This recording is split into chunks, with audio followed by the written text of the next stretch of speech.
Dear students, this channel is for practicing PTA modules every day. If you are struggling with PTA reading module, you can purchase a reading course, which may help you to ace your reading score. Contact us on 6367949840, 9588068207. To say that education is your doorway to success would be an understatement. It serves as the key which will unlock numerous doors that will lead to success. This will, in turn, help you build a better life for yourself. An educated person has a lot of job opportunities waiting for them on the other side of the door. They can choose from a variety of options and not be obligated to do something they dislike. Most importantly, education impacts our perception positively. It helps us choose the right path and look at things from various viewpoints rather than just one.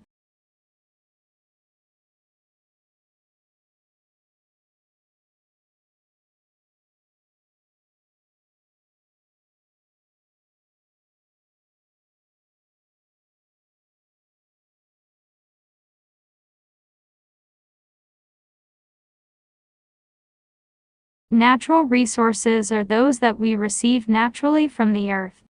Natural resources include the flora and fauna in our local area, as well as air, water, and sunshine. Natural resources are classified into two groups. They are renewable natural resources such as solar energy, as well as non-renewable natural resources such as fossil fuels. Renewable natural resources do not deplete and are replenished over time, while non-renewable resources deplete as their use increases. Natural resources are a gift to humanity that must be used responsibly and protected for future generations.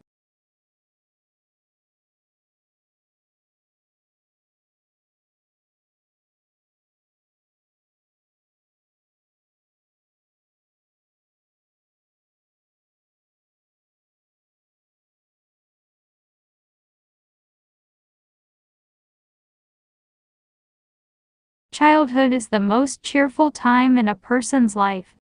Children should spend this time of their life with ease. They should play, study, eat good food, learn how to be good citizens, and have a nice time without worries. Unfortunately, not all children get to enjoy their childhood the way they should. Poverty, lack of resources, family problems, and many such issues force children to struggle with the responsibility of working for wages. While some children have all the comforts in life, some have to worry about the next meal. They start to work and earn from a tender age.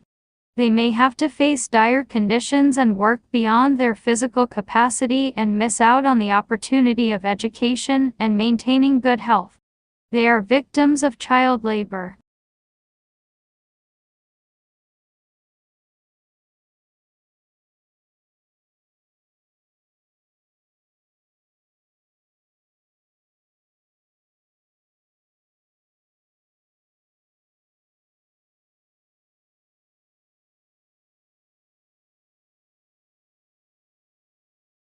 The population of India is so large that we need many such industries to produce enough material so that things are available in plenty and at reasonable prices. Goods can be exported after they are manufactured in various industries.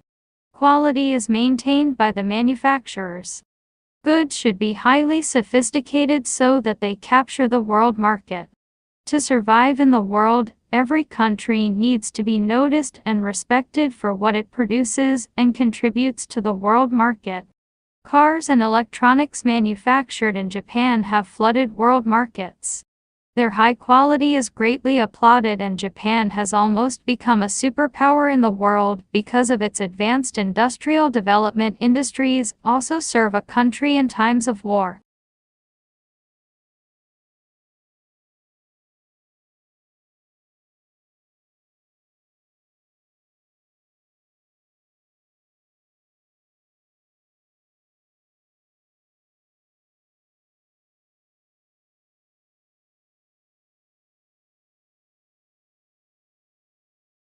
In the US, artists in the mid-1950s began to create a bridge to pop and a new style of art strongly influenced by Dada and its emphasis on appropriation and everyday objects.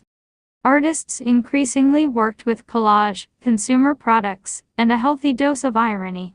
Jasper Johns reimagined iconic imagery like the American flag. Robert Rauschenberg employed silkscreen printings and found objects, and Larry Rivers used images of mass-produced goods.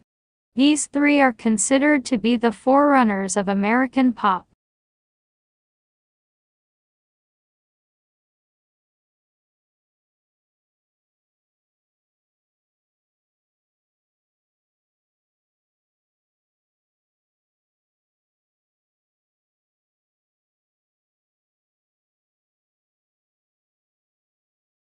Allergies are abnormal immune system reactions to things that are typically harmless to most people.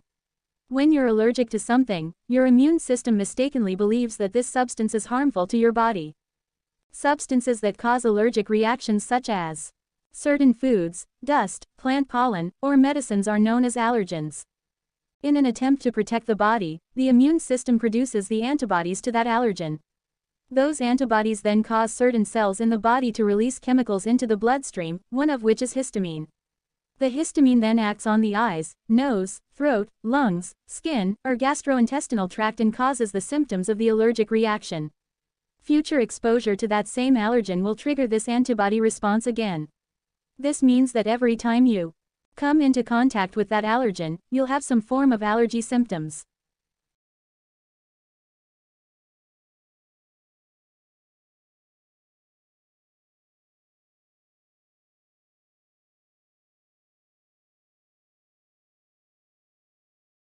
The precise relationship between fiction and life has been debated extensively.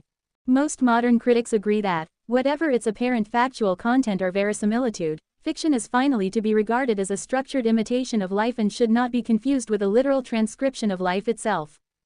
While fiction is a work of the imagination rather than reality, it can also be based closely on real events, sometimes experienced by the author. In a work of fiction, the author is not the same as the narrator, the voice that tells the story. Authors maintain a distance from their characters. Sometimes that distance is obvious, for instance, if a male writer tells a story from the point of view of a female character. Other times it is not so obvious, especially if we know something of the author's life and there are clear connections between the story and the author's life.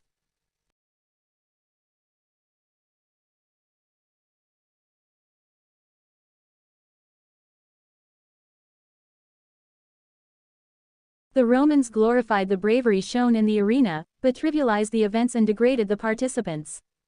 Mosaic pictures of executions and combats, graphically violent to our eyes, were displayed in the public rooms and even dining rooms in the homes of wealthy Romans. How can the viewer today possibly understand such images? Until fairly recently, modern authors writing about the arena minimized its significance and represented the institutionalized violence as a sideline to Roman history. The tendency was also to view the events through our own eyes and to see them as pitiful or horrifying, although to most Romans empathy with victims of the arena was inconceivable. In the past few decades, however, scholars have started to analyze the complex motivations for deadly public entertainments and for contradictory views of gladiators as despised, yet beloved hero slaves.